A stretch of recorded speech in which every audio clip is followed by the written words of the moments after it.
देखो यार, इसी के साथ एक बोलने का अभी एक खामोदी के प्रोग्राम में आपने कहा कि हमें आकाश की तब्दीली नहीं आज़ादी चाहिए, उससे क्या बुरा? नहीं आज़ादी बिल्कुल मैंने कहा आज़ादी चाहिए, लेकिन आज़ादी वो वाली आज़ादी नहीं भाई, मतलब वो 22 वाला कोई मैटर नहीं कर देना। आज़ादी इस अशराफिया से, इस मुतासिब जो एलिट है इस पाकिस्तान की, मतलब आप ये बताइए कि आप इस पाकिस्तान की तरक्की उन लोगों से आज़ादी हासिल किए बगैर हासिल कर सकते हैं कि जो कानून अपने मफाद में बना रहे हैं। राणा साहब, सवाल ये था कि हमने आज़ादी की बात, मैंने आज़ादी उन लोगों से आज़ादी की बात की है कि जो अपनी ज़ाती मफाद में आइन साज़ी कर रहे हैं, जिसकी वजह से मुल्क के अंदर तफरीक पैदा हो रही है कि आफाक किसी भी चार्ज में उठा के आप बंद कर देते हैं। मैं आज भी दहशतगर्दी अदालत में बात का सामना कर रहा हूँ, लेकिन आप एक तरफ लिख देते फ़लाँ आदमी को ताहयात इस्तना, इस पर कोई ना मुकदमा बन सकता है ना इसको कोई अदालत बुला सकता है। क्या हज़रत उमर फारूक रज़ी अल्लाह ताला अन्हु अपने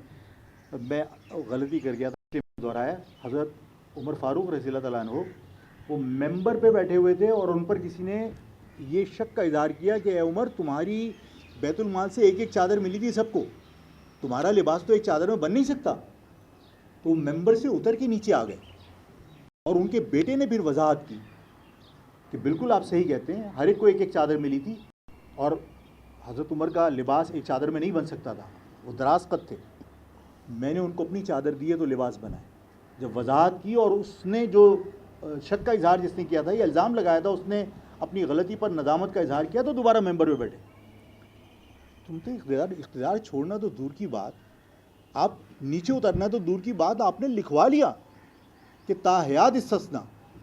इस माहौल में मेरा मुतालबा जायज़ है कि जब तक इस अशराफिया से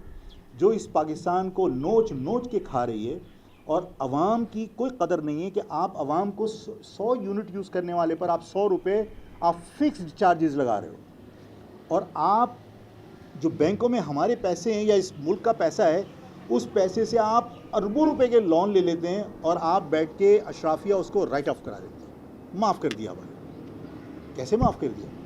मतलब हमारा हाउस बिल्डिंग का तो अगर एक किस्त बाकी बचे तो हाउस बिल्डिंग आके हमारा मकान जो है वो कब्ज़ा करके ऑक्शन करने के लिए तैयार हो जाती। उस अशराफिया से मैंने निजात की बात की थी, उस अशराफिया से आज़ादी की बात की थी।